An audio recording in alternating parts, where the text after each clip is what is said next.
Audio Jungle.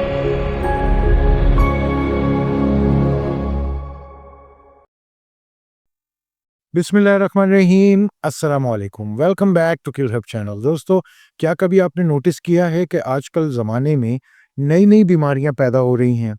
जैसे Alzheimer है, dementia है। हम चीज़ों को हिफ्ज़ नहीं कर पाते, हमारे बच्चे चीज़ों को मेमोराइज़ नहीं कर पा रहे हैं और जूं-जूं हमारी एज बढ़ रही है, हमारी याददाश्त कमज़ोर से कमज़ोर तर होती चली जा रही है। इन सब चीज़ों की क्या वजूहात हैं? आज की इस वीडियो में हम बात करेंगे, वो कौन से ऐसे अवामिल हैं, ऐसी हैबिट्स हैं, आदत हैं, जो हमारे ब्रेन को, हमारी मेमोरी को डैमेज कर रही है। तो चलिए शुरू करते हैं। इस टॉपिक को प्रॉपर्ली समझने के लिए मैंने इसको 3 हिस्सों में डिवाइड किया है। सबसे पहले हम बात करते हैं लाइफ़स्टाइल हैबिट्स की, जिसमें सबसे पहले नंबर पे है स्लीप डिप्रीविएशन। अगर आप 6 से 8 घंटे नहीं सोते हैं या आपका जो स्लीप पैटर्न है वो एक नहीं है, कभी आप 10 बजे सो रहे हैं, कभी 12 बजे सो रहे हैं, कभी 2 बजे सो रहे हैं, तो आपका जो ब्रेन है वो अफ़ेक्ट होगा, आपकी मेमोरी कम होगी, आपको याद करने में दिक्कत और परेशानी हो सकती है। नंबर 2 पे जो चीज़ है वो है पुअर डाइट। आप जब शुगर का इनटेक बहुत ज़्यादा कर देते हैं या सॉल्टी जो सॉल्ट है उसका कंज़म्पशन ज़्यादा हो जाता है, तो ये या प्रोसेस्ड फूड वो ज़्यादा हम इस्तेमाल करते हैं, तो ये हमारे ब्रेन को, जो हमारी ब्रेन की जो कॉग्निटिव फंक्शन है उसको डिस्टर्ब करता है, जिससे हमारा ब्रेन फंक्शन और हमारी मेमोरी डिस्टर्ब होती है। इसी तरीके से तीसरी चीज़ आ जाती है फिज़िकल इनएक्टिविटी। जब आप फिज़िकल एक्टिविटी नहीं करेंगे, टेक्नोलॉजी का दौर है, ज़्यादातर हम लोग बैठे हुए होते हैं या तो अपने मोबाइल्स पे लगे हुए होते हैं या कंप्यूटर्स पे लगे हुए होते हैं, तो फिज़िकल एक्टिविटी बहुत कम हो गई है, जिसकी वजह से हमारे ब्रेन को वो ब्लड सप्लाई नहीं होता जो उसको रिक्वायर्ड है। तो इससे क्या होगा, हमारे ब्रेन में प्रॉब्लम्स जनरेट होंगी, मेमोरी के इश्यूज़ हमारे पास होने लगते हैं। इसी तरीके से जो लोग स्मोकिंग करते हैं, निकोटीन का इस्तेमाल करते हैं या जो अल्कोहल का इस्तेमाल करते हैं, उन लोगों को बहुत प्रॉब्लम होती है, उनका ब्रेन फंक्शन डिस्टर्ब होता है। बाज़ औक़ात उनकी जो ब्लड वेसल्स हैं वो सिकुड़ जाती हैं और हमारे जो न्यूरोट्रांसमीटर्स हैं वो इम्बैलेंस होते हैं, वो डिस्टर्ब होते हैं, जिसकी वजह से हमें बहुत सारी जो हैं प्रॉब्लम्स जनरेट होती हैं रिलेटेड टू माइंड, ब्रेन और मेमोरी। चलें हम बात करते हैं कॉग्निटिव हैबिट्स की, जिसमें सबसे पहले नंबर पे है मल्टीटास्किंग। ह्यूमन माइंड जो बना है एक वक्त में एक चीज प्रोसेस करने के लिए बना है, और हम क्या करते हैं, गाड़ी ड्राइव कर रहे हैं, मोबाइल पे बात कर रहे हैं, खाना खा रहे हैं, या तो टैब मोबाइल पे कोई चीज देख रहे हैं या किसी से कन्वर्सेशन चल रही है। तो हम अपने ब्रेन पर खुद ही बोझ डाल रहे होते हैं कि यार तुम जो हो तंग हो, हमारी मेमोरी डिस्टर्ब हो और हमारा ब्रेन जो है वो डैमेज है। दूसरे नंबर पे है मेंटल स्ट्रेस। जो क्रॉनिक मेंटल स्ट्रेस है वो हमारे जो हिप्पोकैम्पस है उसको डैमेज करता है। रिजल्ट होता है इम्पेयरिंग मेमोरी। हमारी मेमोरी खराब होने लगती है, हमें रिकॉल करने में चीज़ें प्रॉब्लम होती है। अगर आपको किसी भी किस्म का कोई मेंटल स्ट्रेस है तो उसका सॉल्यूशन निकालिए, साइकोलॉजिस्ट से जाके मिलिए, उस पे वर्कआउट कीजिए और उस चीज़ से बाहर आइए। तीसरी चीज़ है प्रोक्रेस्टिनेशन। जब हम डिले करते हैं कामों को, तो हम अपने ब्रेन को ट्रेन कर रहे होते हैं कि यार ये चीज़ इतनी अहम नहीं है हमारी ज़िंदगी में। जैसे हम रात को सोते हैं अलार्म लगा के कि सुबह 6 बजे का अलार्म लगाया, बजा, स्नूज़ कर दिया, 5 मिनट बाद बज रहा है, फिर स्नूज़ कर दिया, फिर 5 मिनट बाद बज रहा है।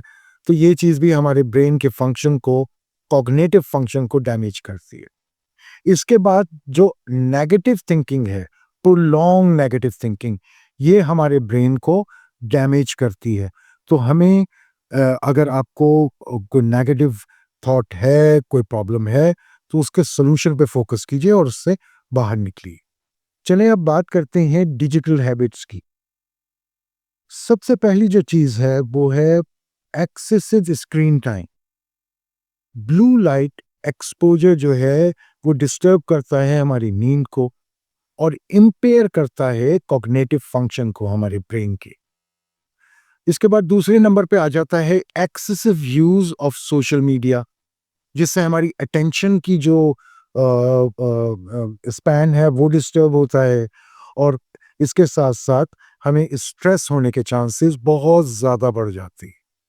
तीसरी चीज़ है कंसिस्टेंट नोटिफिकेशन, मोबाइल पे व्हाट्सएप की, टिकटॉक की, फेसबुक मैसेंजर की, पता नहीं बेशुमार एप्लीकेशंस है सोशल मीडिया की, उन सब पे नोटिफिकेशंस आ रही होती हैं, एसएमएस आ रहे होते हैं।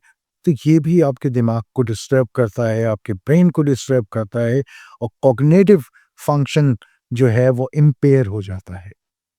Number 4, video game addiction.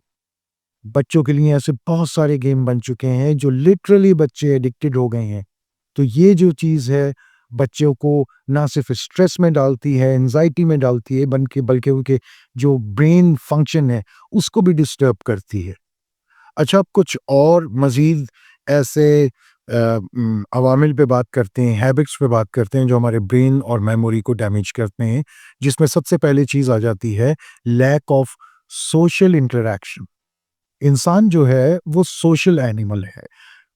अगर आइसोलेटेड रहेंगे तो ये हमारा जो कॉग्निटिव फंक्शन है उसको नुकसान पहुंचाएगा। Number 2, inconsistent routine. कभी आप बहुत ज़्यादा मेहनत कर रहे हैं, कभी आप बिल्कुल ही नहीं कर रहे, आराम कर रहे हैं, कभी जल्दी सो रहे हैं, कभी देर से सो रहे हैं। तो ये इनकंसिस्टेंट रूटीन जो है, ये भी हमारे ब्रेन के फंक्शन को बहुत डिस्टर्ब करता है। Number 3, ignoring medical conditions. बाज़ लोगों को डायबिटिक होते हैं, बाज़ लोग ब्लड प्रेशर के पेशेंट्स हैं, बाज़ लोगों को डिप्रेशन है, बाज़ लोगों को एंग्ज़ायटी है, बाज़ लोगों को स्ट्रेस है। वो इलाज ही नहीं करवाते इन चीज़ों का, बिल्कुल इग्नोर कर देते हैं। इन रिज़ल्ट एट द एंड होता ये है कि उन्हें मेंटल इलनेस होती है और वो फिर डिमेंशिया और अल्ज़ाइमर की तरफ जब कदम रख लेते हैं तब रियलाइज़ करते हैं कि यार पहले इलाज करवा लेते तो ज़्यादा बेहतर था। Number 4, poor posture. हम लोग उठने, बैठने, खाने-पीने, सोने में भी इस चीज़ का ख़्याल नहीं रखते कि सुन्नत-ए-रसूल क्या है। अगर सुन्नत ही को फ़ॉलो कर लें तो हम बहुत सारी अपनी परेशानियों से, प्रॉब्लम से बच जाएँगे। तो सही तरीके से, सही पोस्चर से सोने से, बैठने से, उठने से आपके दिमाग पे प्रॉपर ब्लड फ्लो जाएगा और आपको ब्रेन की जो प्रॉब्लम्स हैं, वो कम से कम होंगी। अच्छा दोस्तों, हमने almost from all the aspect इस चीज़ को जानने की कोशिश की कि क्या चीज़ हमारे दिमाग को और मेमोरी को डैमेज करती है। एक कहावत है जो हम बचपन से सुनते हुए आ रहे हैं कि prevention is better than cure. तो बीमार होने से बेहतर है कि पहले से इन छोटी-छोटी चीज़ों पर हम अमल करें और अपने लिए और अपने जो सराउंडिंग है उनके लिए आसानियाँ पैदा करें। अपना बहुत ख्याल रखिएगा। मिलते हैं नई वीडियो में। अल्लाह हाफ़िज़।